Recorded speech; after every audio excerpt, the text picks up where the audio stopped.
오늘 읽으신 하나님의 말씀을 같이 찾겠습니다. 신약성경 에베소서 1장 22절, 23절 두 절만 같이 읽도록 하겠습니다. 에베소서 1장 22절, 23절 이 두 절만 우리 다 같이 한 목소리 읽겠습니다. 같이 읽습니다. 시작. 또 만물을 그의 발 아래 복종하게 하시고 그를 만물 위에 교회의 머리로 삼으셨느니라. 교회는 그의 몸이니 만물 안에서 만물을 충만하게 하시는 이의 충만함이니라. 아멘. 오늘 말씀 제목을 한번 따라 보시겠습니까? 교회란 무엇인가? 교회란 무엇인가? 네, 교회란 무엇인가? 교회란 무엇인가? 오늘 이 설교를 준비하다가요, 예전에 제가 한번 잠시 봤던 책 중에 교회만 다니지 말고 교회가 되라 라고 하는 이런 책 제목이 있습니다. 이 벌써 제목 자체가 굉장히 도전적이지 않습니까? 교회만 다니지 말고 교회가 되라 이렇게 말씀하시는데, 그 책에 이제 어떤 이야기가 나오냐니까요, 그 일본 자동차입니다. 그 도요타라고 하는 그 브랜드의 이 리콜 사태에 관한 글이 있습니다. 이 도요타 리콜 사태는 뭐냐니까 2010년도에 1월 달에 미국에서 이제 가속 페달 결함 차량, 이 급발진이라고 그러죠. 이 가속 페달이 제대로 작동하지 않아서 일가족이 이제 죽게 되는, 사망하게 되는 그런 사건이 일어나면서 이제 이 대대적인 리콜이 이제 일어나게 됐는데, 처음에 230만 대, 이 엄청난 이 대수 아닙니까? 230만 대를 이 리콜하면서 시작된 사건인데요. 자, 그 책에 이런 글이 있으면 한번 들어보시기 바랍니다. 도요타는 그 이름만으로도 믿고 선택할 수 있는 품질 보증의 상징이었다. 그랬기에 당시 리콜 사태는 도요타의 존폐 위기까지 거론될 정도였고 회생이 불가능할 거란 예상이 지배적이었다. 문제가 발생한 즉시 자발적인 리콜을 진행했다면 오히려 쉬웠을 텐데 뒤늦게 강제로 수습에 나선 탓에 도요타는 엄청난 대가를 지불해야 됐다. 이게 처음부터 이렇게 리콜을 한 게 아니고 처음에는 그냥 이제 덮으려고 그랬습니다. 그런데 나중에 여론이 막 악화가되고요, 여기저기 그런 사건이 일어나면서 이제 뒤늦게 이제 이 사과를 하고 이렇게 리콜했는데, 나중에 이 전 세계적으로 무려 1000만 대를 리콜하게 되는 그런 사태로까지 벌어지게 된 거예요. 이 도요타가 처음에는 품질로 정말 승부를 하게 됐는데, 나중에는 공격적인 투자로 성장만을 추구하던 그 값을 이제 톡톡하게 치르게 된 것이다. 뭐 그렇게 얘기하고요. 이 도요타의 아키오 사장이라는 분이 있는데, 이분이 미국 청문회 출석해서 3번이나 사과하게 되는 그런 해프닝도 벌어졌다고 합니다. 그런데 놀라운 거는요, 이 도요타가 불과 얼마 되지 않는 그 시점에 다시 회복하게 됐다는 사실이에요. 그들은 불신을 신뢰로 바꿀 만한 각고의 노력을 기울였다. 여러분, 보통 이 정도 1000만 대 리콜을 하게 될 것 같으면 이 소비자로부터 거의 외면받지 않습니까? 아, 이제 도요타 차 안 탄다. 이 신뢰가 완전히 땅에 떨어지게 되는 그런 일이 벌어질 건데, 불과 3년이 안 된 그 시점에 이 도요타가 다시 회복하게 된다는 것이죠. 그러면서 이제 이 목사님이 이 기사를 접하면서 이런 생각이 들었다고 합니다.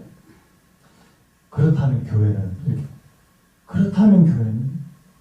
그들의 결단에도 이런 회복을 가지고 있는데, 우리는 그러니까 이 목사님이 이 도요타 이 사태를 보면서 불쑥 든 생각이, 그러면 교회는 어떠한가라는 것입니다. 이렇게 말하더라고요. 이제 교회가 세상으로부터 강제 리콜을 당할 때가 된 것은 아닐까? 세상의 지탄을 겸허히 받아들이고 마침내 다시 신뢰를 찾은 도요타의 성공 사례가 교회들을 향한 하나님의 신호 같다. 우리는 과연 신뢰받을 만한 크리스천인가? 교회는 과연 믿을 만한 곳인가? 세상은 더 이상 교회를 믿지 못하겠다고 말한다. 교회가 왜 그렇게 하느냐고 묻는다. 교회의 외침이 삶과 일치되지 않는다고 말한다. 악한 세대 가운데 구별되지 못한 교회를 향한 세상은 비판의 소리를 높이고 있다. 세상의 지탄은 거룩함이 실종된 교회를 향한 하나님의 탄식이 아니겠는가? 이렇게 얘기합니다. 여러분, 요즘 우리 주변에서 우리 교회, 우리 교회를 포함해서 많은 교회들을 향한 그 생각이 어떤 줄 아십니까? 여러분들 예수 믿는 사람이라고 어떤 분들한테 이렇게 자신있게 이야기할 수 있습니까? 제가 오늘 이 목사님의 글을 보면서 하나같이 맞는 말이고요. 제 마음에 진짜 파고드는 그런 말씀인 것 같아요. 정말 오늘날 사람들이 교회를 신뢰할까라는 생각을 하게 됐습니다. 그 기윤실이라고 기독교 윤리 실천 운동이라는 곳이 있는데요. 여기서 이제 매년 한국교회 신뢰도 조사를 해요. 이 1000명 이상의 그 성인 남녀들을 대상으로 이제 설문조사를 하게 되는데, 이 한국교회에 대한 전반적인 신뢰도가 5점 만점에 2.55점이에요. 5점 만점에 2.55점. 그러니까 점수로 따지면 100점 만점에 50점 정도입니다. 그 이제 세부적인 항목에 보니까 한국교회 활동에 대해서, 한국교회가 하는 일에 대해서는 5점 만점에 7.8점, 7.87점. 목회자 신뢰는 2.54점. 그런데요, 제가 참 웃긴 게, 목회자도 요즘에 참 신뢰도가 떨어졌지만 기독교인들 신뢰도도 2.56점. 별로 차이가 없더라고요. 저나 여러분의 별로 차이가 없어요. 세대별로 보니까 30대가 이 신뢰를 가장 안 한다. 신뢰도가 가장 낮더라고요. 2.37점. 이 평균이 2.55점인데 30대가 가장 낮더라고요. 우리 교회 30대가 제일 많잖아요. 여러분들 이렇게 교회를 신뢰 안 하는 거 아닙니까? 제가 이런 걸 보면서 어렸을 때 제 기억에 보니까 목사님의 말씀, 목회자의 말이라면 특별한 일이 없으면 믿어주는 분위기였거든요. 특별한 증거가 있어서 목사님 지금 거짓말하고 있다. 이게 아니면 웬만하면 다 믿어주는, 신뢰하는 그런 분위기였습니다. 그런데 요즘에는 특별한 일이 없는 이상 안 믿는 분위기. 특별한 증거가 없으면 안 믿어주는 분위기. 예전에 제가 거기 동대문 쪽에 나들목교회라고 있어요. 거기 굉장히 또 영향력 있는 교회인데 거기 김영국 목사님 이야기를 들은 적이 있는데요. 그 목사님이 어떤 분이냐니까 제가 미국에서 공부했던 그 신학교, 그 학교가 박사학위 받기 정말 힘든 학교인데요. 그 학교에서 박사학위를 받았어요. 그리고 이 외모도 굉장히 이제 멋있는, 딱 보면 이제 남자가 봐도 와 할 정도로 이렇게 멋있게 생긴 분이죠. 이분이 이제 자기 얘기를 하시는 거예요. 이분이 이제 설교 준비를 할 때 보통 이제 설교나 강의 준비를 할 때 때로는 이제 커피숍 같은 데 가서 준비를 하신대요. 저도 이제 이게 머리가 복잡하고 그럴 때 커피숍 같은 데 가면 되게 집중이 잘 될 때가 있거든요. 이분이 이제 커피숍에서 이제 저는 이제 우리말 책, 성경 이렇게 보고 있는데 이분은 또 원서를 딱 들고 이렇게 멋있게. 그러면 거기 커피숍의 직원들이 굉장히 막 호감을 갖고 이렇게 다가옵니다. 그런데 어느 날 이 직원들이 이분이 이제 이 중년의 신사가 이제 막 이렇게 멋있게 책도 보고 막 준비하니까 와서 물었대요. 뭐 하시는 분이냐고. 이분이 얘기를 안 할까 하다가 목사라고 이렇게 밝혔는데 그 사람 표정이 싹 가더래요. 그 다음부터 모른 척 하더래요. 이분이 뭐라고 말하냐니까 이제부터 나 어디 가서 목사라고 얘기 못 하겠다는. 이번 주도 제가 그 목회자 성범죄에 관한 기사를 2건을 봤거든요. 제가 괜히 설교 시간에 괜히 이런 얘기를 여러분 안 보셨는데 괜히 또 알려드려가지고 어디 가서 제가 목사라고 얘기하기에 이제 부끄러운 그런 시대가 되어버렸어요. 왜 이렇게 됐을까? 왜 이 교회에 대한, 목회자에 대한 신뢰가 이렇게 바닥을 치고 있을까? 저는 그러면서 예수님의 산상수훈의 말씀이 떠오르더라고요. 마태복음 5장 13절에 뭐라고 되어 있습니까? 우리 같이 한번 읽어볼까요? 시작. 너희는 세상의 소금이니 소금이 만일 그 맛을 잃으면 무엇으로 짜게 하리요? 후에는 아무 쓸데없어 다만 밖에 버려져 사람에게 밟힐 뿐입니다. 여러분 이게 무슨 말이에요? 저는 이 말씀이 어떻게 들리냐니까 교회가 교회로서의 기능을 다하지 못하고요. 목회자가 목회자라는 모습을 다 보이지 못하면 세상의 지탄을 받는다. 밟힌다는 거예요. 지금 교회가 많이 그렇게 돼 있습니다. 목회자는 말할 것도 없고요. 왜 이렇게까지? 그렇게 우리가 진짜 교회에 대해서 다시 생각해 봐야 되는 그런 시점이 아닌가 그런 생각이 드는 겁니다. 우리 지난주까지 계속해서 이 에베소서 말씀을 지금 1장을 보고 있는데요. 지금 바울의 기도에 대해서 계속 살펴보고 있지 않습니까? 부르심의 소망이 무엇이고 기업의 영광의 풍성함이 무엇이며 믿는 우리에게 베푸신 능력이 얼마나 큰지 알게 해달라고 그렇게 기도하는데 이 사실을 깨닫기 위해서 지혜와 계시의 성령을 주셔서 성도들의 마음의 눈을 밝혀달라고 그렇게 기도했지 않습니까?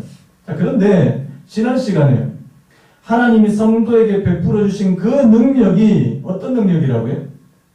예수님을 죽은 자 가운데서 살리시고 보좌 우편에 앉으시는 그 능력이었다는 사실.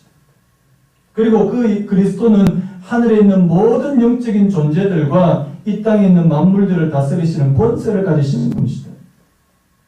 그 권세가 오늘 어디에게까지만 이 영향을 미치냐니까 오늘 이 교회에까지. 오늘 그래서 22절 말씀 보니까 또 만물을 그의 발 아래 복종하게 하시고 그를 만물 위에 머리 주셨다고요? 교회의 머리로 삼으셨다. 여러분, 우리가 믿는 주님은 시시한 분이 아닌 줄로 믿습니다. 우리가 믿는 주님 시시한 분 아니에요. 지난주까지 봤던 게 모든 능력을 가지신 분, 그리고 모든 이름 위에 뛰어나신 분, 그렇게 말씀하십니다. 그래서 히브리서 11장 36절에서 38절의 말씀 보면 이 주님을 믿은 믿음의 선배들이 얼마나 능력 있는 삶을 살았는지 모릅니다. 제가 한번 읽어볼까요? 또 어떤 이들은 조롱과 채찍질 뿐 아니라 결박과 옥에 갇히는 시련도 받았으며 돌로 치는 것과 톱으로 켜는 것과 시험과 칼로 죽임을 당하고 양과 염소의 가죽을 입고 유리하여 궁핍과 환난과 학대를 받았으니 그 다음에 갈로에서 뭐라고 했습니까? 이런 사람은 세상이 감당하지 못하는 그들이 광야와 산과 동굴과 토굴에 유리하였느니라. 이런 사람은 어떤 사람이라고 해요? 세상이 감당하지 못하는 사람. 내가 하나님을 믿는 믿음 가운데 능력 있는 삶이 되니까 어떤 어려움, 어떤 시련이 있어도 이거 끄떡하지 않는다는 거예요. 세상이 감당하지 못한 그런 성도가 됐더라는 사실. 오늘 우리가 어떻습니까? 세상이 감당하지 못합니까? 능히 감당하고도 남습니다. 세상이 볼 때 그리스도인들 아무 말만 많아지, 입만 살아가지고. 예수 믿는 사람을 가리켜서 뭐라고 말하는지 아시죠? 물에 빠지면 입만 동동동동. 여러분, 오늘 우리 자신을 한번 냉철하게 보면, 오늘 우리 교회를 한번 냉철하게 돌아볼 수 있는 그런 은혜가 있기를 예수님의 이름으로 축원합니다. 자, 그렇다면요. 오늘 말씀 우리 22절, 23절을 가지고 그렇다면 우리가 진짜 이 교회를 다시 한번 생각해야 되고요. 이 떨어진 이 교회에 대한 신뢰를 다시 한번 회복하기 위해서는 이 본질로 돌아가야 된다고 그렇게 생각이 되는데요. 여러분, 교회가 뭐죠? 여러분, 교회가 뭐예요? 이 교회에 대해서 한번 생각하지 않을 수 없다는 사실입니다. 오늘 22절에 먼저요. 이런 능력과 권세를 가진 그리스도를 자 교회의 머리로 주셨다고 그렇게 말씀합니다. 자, 이 부분을 이 교회의 머리라는 부분을 두 가지로 번역할 수 있는데요. 첫 번째는 교회를 다스리시는 머리. 교회의 머리. 그래서 교회를 다스리시는 머리로 주셨다. 이런 의미도 되고요. 또 한편으로 보면 교회를 위해서, 교회를 위한 이 만물을 다스리시는 머리로 주셨다. 이렇게 또 번역할 수 있습니다. 근데 제가 보니까 어느 쪽으로 번역해도 말이 됩니다. 만물을 다스리시는 권세를 가진 예수님을 교회를 위해서 주셨다는 사실. 또 예수님은 그 교회를 다스리시는 머리가 된다는 그런 뜻입니다. 여러분, 바울이 여기서 강조하고 싶은 게 뭘까요? 오늘 말씀해 보니까 모든 통치와 권세와 능력과 주권과 이 세상뿐 아니라 오는 세상에 뜨는 모든 이름에 뛰어나게 하시고 그 다음에 22절에 또 만물을 그의 발 아래 복종하게 하시고 그를 만물 위에 교회의 머리로 삼으셨다. 여기서 바울이 강조하고 싶은 게 뭘까요? 하나님은 모든 만물을 귀하게 보시지만 그 중에서 특히 무엇을 귀하게 보신다고요? 교회를 귀하게 보신다. 그 교회를 위해서 누구를 주셨다고요? 예수 그리스도를 주셨다고 오늘 말씀하는 줄로 믿습니다. 여러분, 교회는 왜 하나님이 교회를 귀하게 보시고 소중하게 여기십니까? 교회는 바로 하나님을 믿는 성도들의 공동체이기 때문인 줄로 믿습니다. 여러분, 교회를 뜻하는 그 헬라어 단어가 뭐냐니까 에클레시아라고 하는 단어인데요. 이 에클레시아라고 하는 단어가 원래 무슨 뜻이냐니까 밖으로 불러내다는 뜻입니다. 집에 있으면 야 밖으로 나와. 이게 에클레시아예요. 이 에클레시아는 우리가 딱 떠오르는 게 뭐냐니까 바로 이 구약에 있는 이스라엘 백성들. 왜 그렇습니까? 이스라엘 백성들이 누구의 압제 아래 있었죠? 애굽의 압제 아래에서 신음하며 고통하고 있는 그 이스라엘 백성들을 하나님께서 어떻게 한 겁니까? 밖으로 불러내셨다는 사실. 왜요? 하나님의 백성으로 살기 위해서.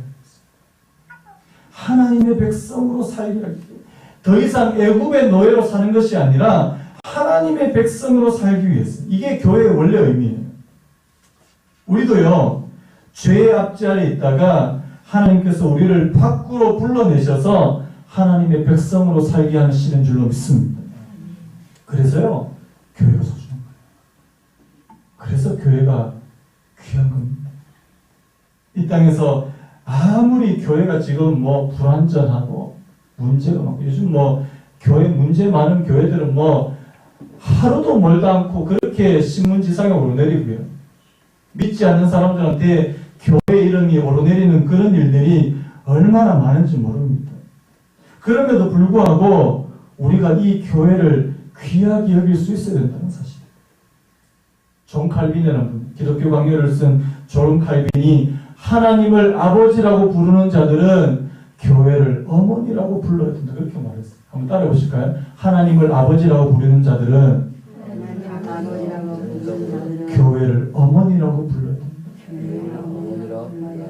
최근에 그 세습 문제 때문에 그 사회적으로 큰 이슈가 됐던 대형교회가 있잖아요.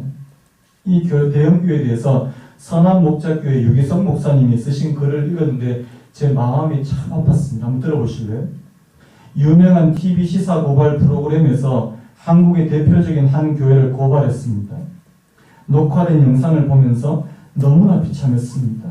이런 것이 우울증인가 싶게 마음이 너무나 가라앉아 누가 건드리기만 해도 울 것 같았고 소리 지르며 욕이라도 하고 싶은 심정이었습니다. 주일 아침에 잠자리에서 일어나기 싫었습니다. 교인들 앞에 나가 설교하는 것이 죽기보다 싫었습니다. 목사만 아니라면 저도 교회 오기 싫었을 것입니다. 얼마나 이게 마음이 이게 막 무너지셨으면 이 뭐 교회가 뭐 이제 TV에 완전히 이제 도배를 하게 됐고 이 교회 안 좋은 모습들이 다 까발라지면서 저도 그걸 보면서 되게 얼굴이 화끈거렸거든요. 근데 이제 앞에 그렇게 쓰시고 나서 이제 뒤에 뭐라고 쓰시냐니까 한국 교회에 문제가 많습니다. 많아도 아주 많습니다. 그러나 우리는 한국 교회를 사랑해야 합니다. 교회가 여전히 너무나 소중하기 때문입니다. 교회를 사랑하는 것은 교회에 좋은 것만 가득하기 때문이 아닙니다. 예수님이 교회의 머리시고 교회는 주님의 몸이기에 교회를 사랑하는 것입니다. 한국 교회의 문제와 허물로 인해서 우리의 마음이 너무나 아픕니다. 그러나 이 일로 가장 수치를 당하시고 고통을 느끼시는 분은 주님이십니다. 교회와 한 몸이 되셨기 때문입니다. 그 주님을 사랑하기에 교회에 허물이 많아도 품고 섬기고 헌신하게 되는 것입니다. 저는 이걸 읽으면서 목사님의 심정이 그대로 느껴집니다. 교회가 우리 눈에 보기에, 세상의 눈에 보기에 완전하고 완벽해서 교회를 사랑하는 것이 아니고요. 너무나도 부족한 것 투성입니다. 문제가 많고요. 그래서 요즘에 보니까 아예 나 교회 안 나간다. 이 안 나가를 거꾸로 해가지고 뭐라고 그럽니까? 가난한 성도. 커피숍 같은 데 가서 혼자서 이제 찬양 듣고, 목사님 설교 동영상 듣고, 혼자서 기도하고, 난 내 혼자 이제 예배 드린다. 이런 성도들이 지금 뭐 어떤 통계를 보니까 100만 명이 넘는데 100만 명. 저는 그런 걸 보면서 참 교회가 어떻게 해야 되나 그런 생각을 하게 됩니다. 자, 그렇다면요, 오늘 우리가 교회에 대해서 오늘 이 말씀을 통해서 기억해야 될 사항 두 가지. 하나님, 오늘 저희들이 정말 교회가 뭔지, 정말 교회가 교회다워야 되는데 교회가 뭔지 저희들이 좀 기억하기를 원합니다. 그런 마음으로 우리 두 가지 사실을 좀 나누려고 하는데요. 첫 번째는 바로 그 하나가 바로 이 교회가 그리스도의 몸이라는 사실입니다. 뭐 여러분들 너무나도 많이 들은 거예요. 교회는 그리스도의 몸이다. 그리스도의 많이 들은 거예요. 그런데 이게 오늘날 우리와 무슨 상관이 있느냐 이 말입니다. 그 다음 또 하나는 교회는 만물을 충만하게 하시는 이의 충만함이다. 이 두 가지 사실을 오늘 좀 같이 나누려고 하는데요. 여러분 먼저 교회가 그리스도의 몸이다. 앞에서 뭐라고 했습니까? 그리스도가 머리가 되신다. 그리스도가 교회의 머리가 되시면 자동적으로 교회는 어떻습니까? 그분의 몸이 되는 것입니다. 자, 이 사실을 또 두 가지로 우리가 좀 나눠서 생각해 볼 수 있는데요. 첫 번째는 바로 교회가 그리스도와 분리될 수 없는 생명의 관계로 연결되어 있다는 것입니다. 한번 따라해 보시겠습니까? 교회가 그리스도와 분리될 수 없다. 교회가 그리스도와 분리될 수 없다. 우리가 교회가 그리스도의 몸이고 그리스도가 교회의 머리라는 사실은 첫 번째 무엇을 알려주냐니까 교회가 그리스도와 분리될 수 없다는 것입니다. 교회가 그리스도가 분리되는 순간 그것은 더 이상 교회가 아니라는 사실입니다. 여러분, 우리의 머릿속에, 우리의 머리에 있는 뇌 속에 신경세포만 865개가 있대요. 신경세포가. 이 신경세포끼리 서로 연결되어 있고요. 이 신경세포가 어디에다가 다 신호를 줄 줄 아시죠? 우리 몸에 있는 각 곳에 신호를 보내서 우리가 살아가는 거예요. 근데 만약에 이게 단절되어 있다, 이게 끊어져 있다, 이렇게 되면 어떻게 되는 겁니까? 그건 더 이상 사람이 아니에요. 교회도 마찬가지라는 거죠. 머리 대신 예수님과 이 교회가 떨어져 있고, 연결이 안 돼 있고, 분리되어 있고, 그거는 교회가 아니라는 사실. 여러분, 머리가 없고 몸통만 막 이렇게 돌아다니는 공포영화잖아요. 공포영화예요, 진짜.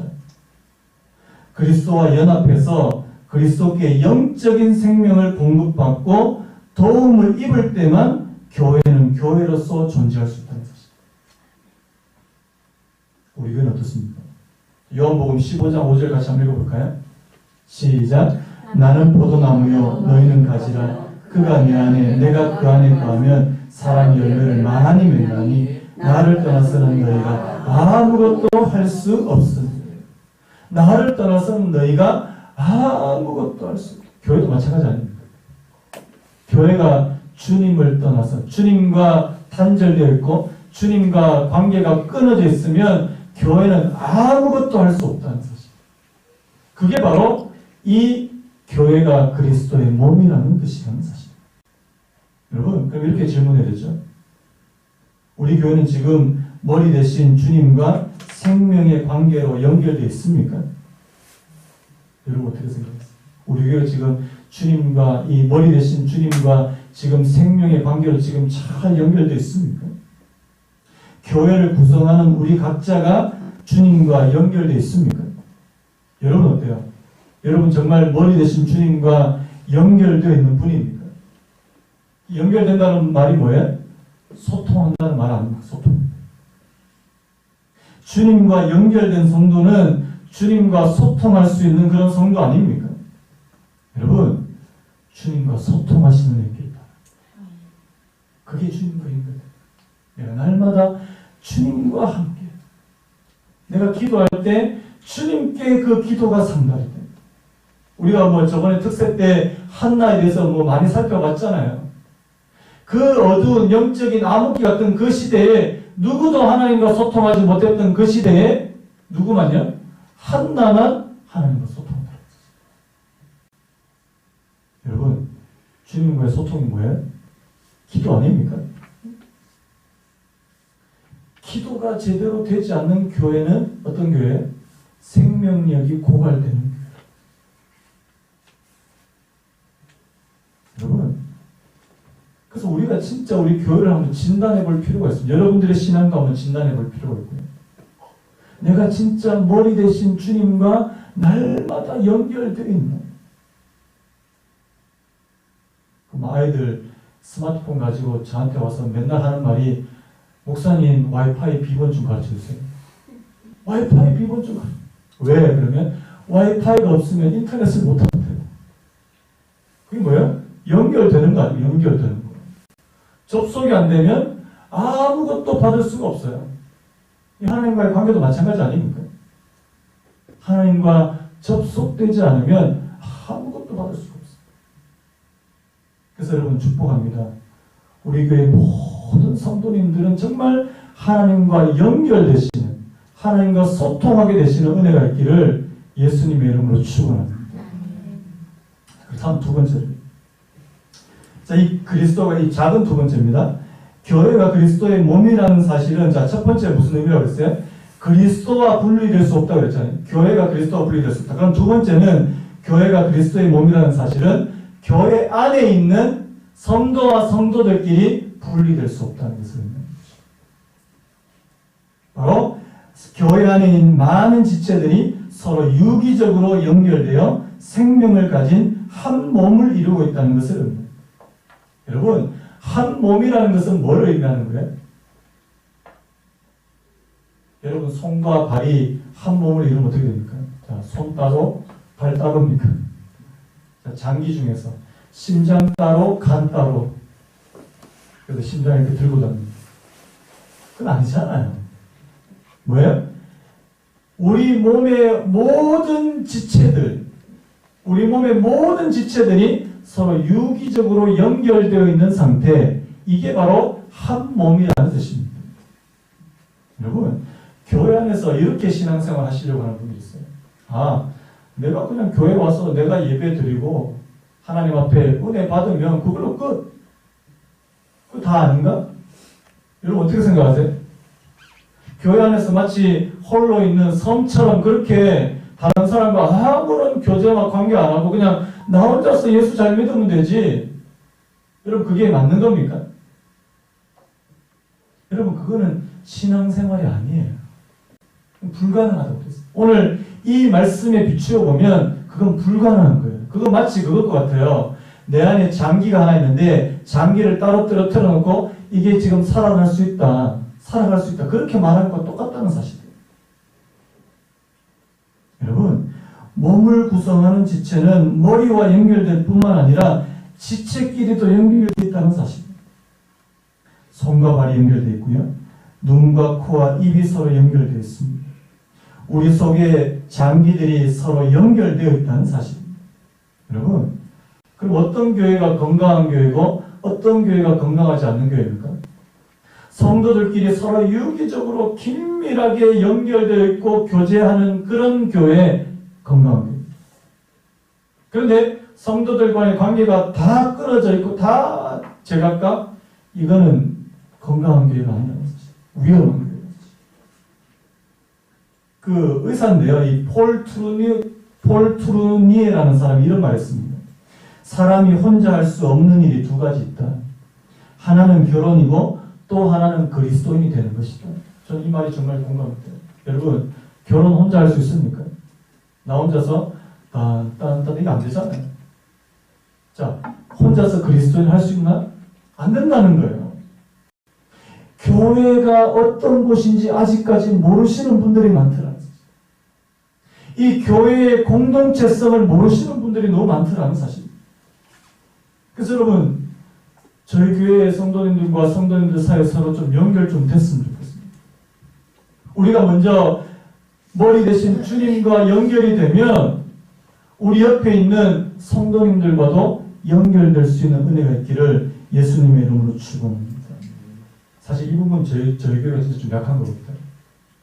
제가 지금 봐도 저 자신을 봐도 정말 성도님과 성도님들끼리 정말 마음을 터놓고 위에서 같이 기도해주고 함께 때로는 좀 울어도 주고, 여러분 이거는 진짜 살아있던 공동체입니다.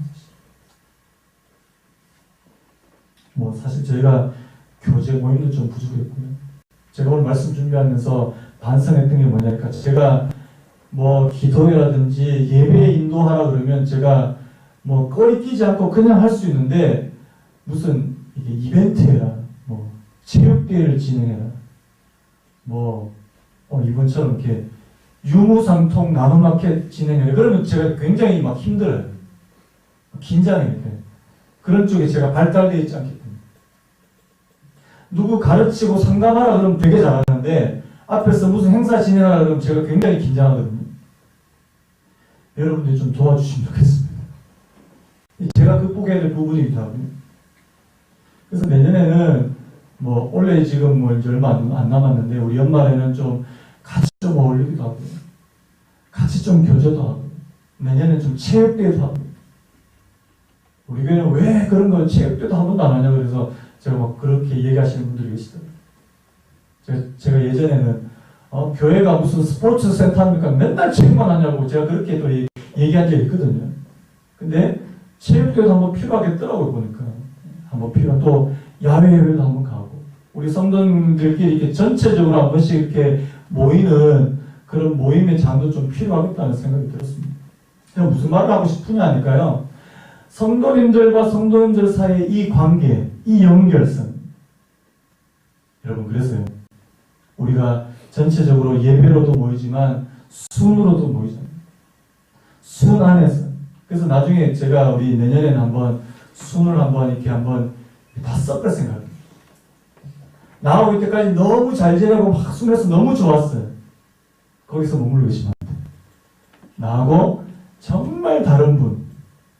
그래서 여러분 오늘부터 이렇게 한번 찾아보세요. 나하고 정말 성향이 정반대되는 분이 누굴까 우리 교회에서. 찾아가세요. 교제하십시오. 하나님께서 그거 기뻐하세요.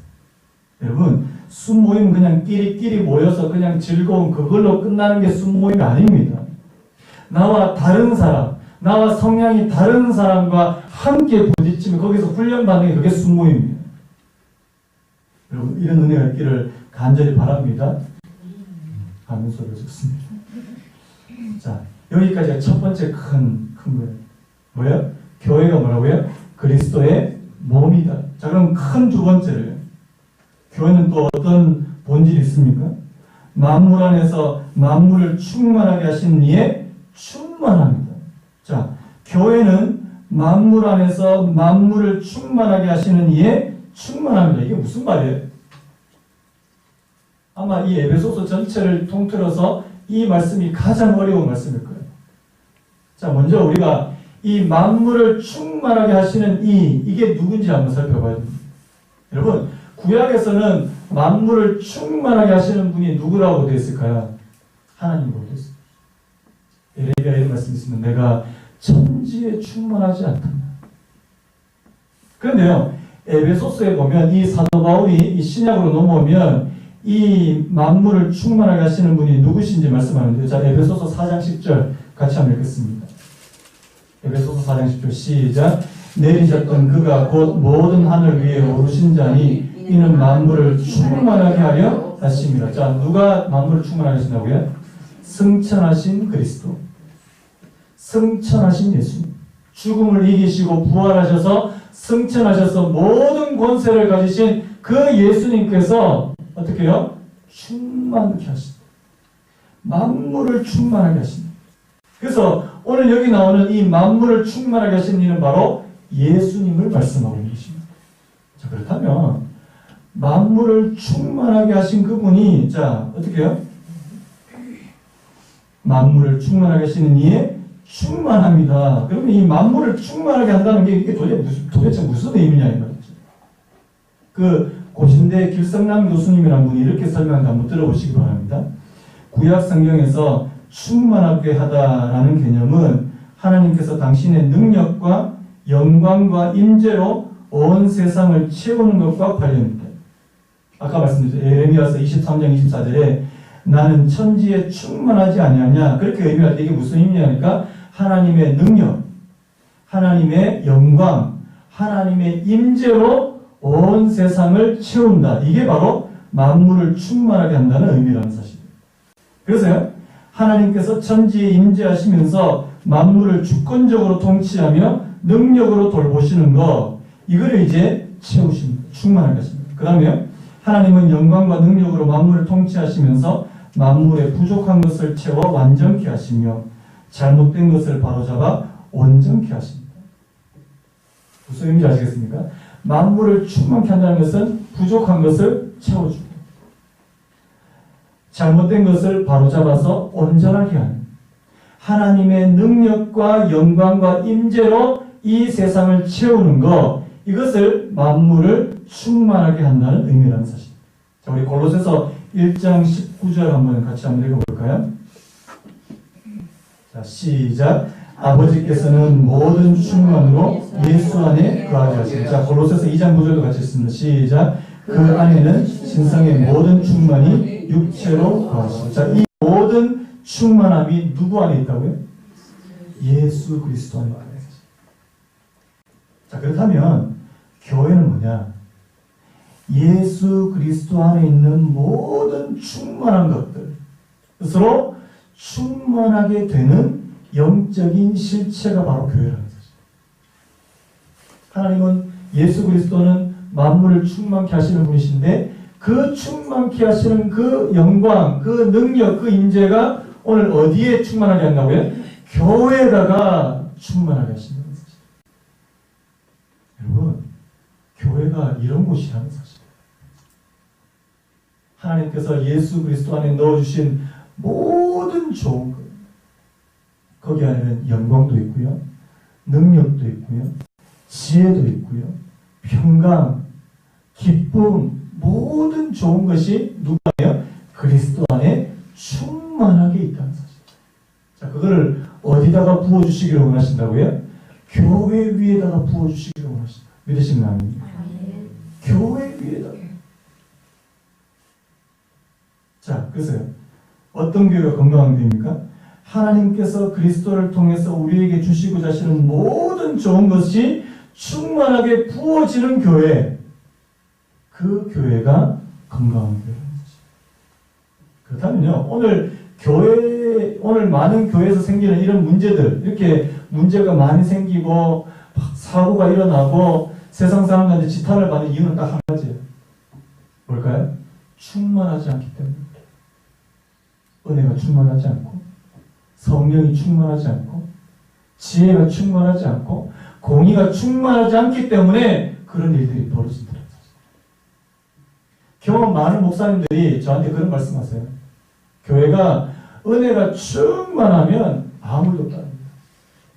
평안하다. 그런데 교회의 은혜가 조금씩 떨어지기 시작하면 그때부터 이제 막 갈등이 생기고 문제가 생기고 그렇거든요. 여러분, 우리가 진짜 구해야 될 게 뭘까요? 하나님, 우리 교회 안에 충만한 은혜가 충만하죠. 성령이 충만해. 이 충만한 말은 뭐예요? 풀이에요, 풀. 가득 찬. 여러분, 그 자동차 연료 게시판에 E에 가까운 게 아니라 F에 가까운, F가 바로 그게 충만해요. 여러분, 우리 개인의 삶도 마찬가지예요. 여러분, 충만하십니까? 안 충만한데. 맨날 막, 불 와가지고, 불 와가지고 막, 하다가 이제 교회 조금 와서 이제 조금 채우고 가서 또 세상 나가서 막 하다 보니 또 불 막 와. 그건 아니에요. 여러분, 하나님께서 여러분들의 삶에 풍성하게, 충만하게 채우기를 원하신다는 사실. 하나님께서 우리 교회에 좀 충만하게 받으라. 어떤 교회가 가능할까요? 어떤 개인이 가능할까요? 하나님과 연결된 사람들만 가능하다. 여러분, 축복합니다. 하나님과 연결되셨어요. 머리 대신 그리스도와 연결되셔서 충만한 은혜가 있기를 예수님의 이름으로 축복합니다. 나중에 에베소서 5장에 보면요, 술 취하지 말라, 이는 방탕한 것이니 오직 뭐야? 성령의 충만한 것. 성령도요, 조금 받는 게 아니고 왕창 받아라. 차고 넘치고. 그래서 술도 왜 왕창 먹는 사람, 술의 지배를 받잖아요. 세상에 무서울 게 없잖아요. 전봇대 보고 막 싸우려고 그러고. 저 그런 사람 봤거든요. 전봇 때 보고 막 네가 왜 내 길을 막냐고, 네가 왜 내 길을 막냐고 막 싸우는 사람 봤거든요. 술에 충만한 사람, 성령에 충만한 사람. 여러분, 오늘 저와 여러분들이 우리 이 교회 안에서 성령의 충만함을 경험할 수 있다면 이것보다 더 좋은 게 없다는 사실이에요. 교회가 왜 이렇게 문제가 많냐? 충만하지 않기 때문에. 하나님, 오늘 저희 교회들, 우리 성도님들 한 사람 한 사람의 그 마음과 그 삶 가운데 하나님께서 충만하게 해주시기를 가르쳐 주십니다. 여러분, 소원하세요. 소망하세요. 하나님, 내게 그냥 조금 주고 마는 것이 아니라 충만하게 허락해 주시기를 원합니다. 그러기 위해서 어떻게 해요? 비우세요. 하나님께 충만하게 받으시려면 그릇을 다 비워야 돼요. 비우면 채워집니다. 따라해볼까요? 비우면 채워진다. 제가 생각해도 명언인 것 같아요. 여러분, 어제도 제가 집사님 한 분하고 예배에 대해서 얘기를 했는데, 제가 약간 이 예배에 대해서 생각하다가 마음이 좀 상한, 약간 좀 마음이 약간 그런 게 있었는데, 이 집사님이 와서 예배 얘기했는데, 그 집사님이 여러분 대신해서 저한테 엄청 설교를 듣고 가셨어요. 한 20분, 30분 동안 계속 제가 예배에 대해서 막, 그러니까 이 집사님이 당황하시더라고요. 나는 그런 의도로 말씀드린 게 아닌데, 제가 제 마음속에 약간의 그런 격한 감정이 있었던 것 같아요. 일주일에 한 번 예배 드리시는 분도 있는데, 정말 여러분, 예배에 여러분들의 마음을 쏟아야 되지 않습니까? 내가 하나님의 충만한 은혜를 받기 위해서는 내가 그냥 예배 드려서 안 되잖아요. 여러분, 예배 시간 늦지 마세요. 늦지 마세요. 하나님 앞에 저희들이 찬양 드리는 그 시간부터 예배 시작 시간이에요. 찬양 드릴 때부터 축도, 어떤 분들도 축도 시간에 딱 도망가시는 거예요. 딱 가시는 분들 있더라고요. 아니에요. 축도 끝날 때까지. 그게 예배 시간. 그나마 드리는 예배도 이런 이유, 저런 이유로 빠져가지고 한 달에 한 번, 두 번 드릴까 말까? 그러면서 충만한 은혜를 기대한다는 그건 진짜 웃기는 일 아닙니까? 또 이런 분도 있으니까. 아, 나 한 명 정도 빠진다고 뭐 예배에 지장이 되나? 지장이 되거든요. 여러분, 여호수아, 우리 수요일마다 여호수아서 하지만 한 사람 때문에 전체가 영향받는 거 보셨잖아요. 아간 한 사람 때문에 이스라엘 전체가 지금 괴로움 당하는 거 보셨잖아요. 여러분, 한 사람 한 사람이 얼마나 중요한지 아십니까, 여러분? 여러분, 한 사람 한 사람이 진짜 하나님 앞에서 예배 드릴 때 여기에 충만한 은혜가 임한다는 사실이에요. 우리 교회 첫 번째 비전이 예배 감격 있는 교회인데, 우리 진짜 이거 진짜 한번 심각하게 생각해야 되는 거 아닙니까? 우리 교회도 진짜 리콜 대상에 포함되는 거 아니냐고요. 하나님께서 우리 교회 예배를 통해서 충만하게 부어주시길 바랍니다. 여러분, 저와 여러분들이 바로 이 교회를 구성하는 지체예요. 교회는 건물이 아니고요. 저와 여러분이 바로 교회입니다. 그래서 오늘 앞에 나온 그 책 제목처럼요. 교회만 다니지 말고요. 내가 교회가 됐으면 좋겠어요. 하나님 앞에서 내가 충만하게 채워진다. 내가 하나님과 내가 머리 대신 주님과 연결되어 있는 그런 교회. 여러분, 저와 여러분들이 정말 이 교회 바로 세우는데 소망과 소원을 품으시는 은혜가 있기를 바랍니다. 하나님, 우리 교회, 나 한 사람 한 사람이 진짜 하나님 앞에서 바른 교회로 세워지기를 원합니다. 하나님과 연결되고 예수님과 연결되고 내 안에 충만해지는 그런 은혜가 찾아옵니다. 그런 의미에서 아까 우리 불렀던 찬양 있잖아요. 우리에게 소원이 있네. 주님 다시 오실 때까지 우리 가슴에 새긴 주의 십자가 사랑, 나의 교회를 사랑케 합니다.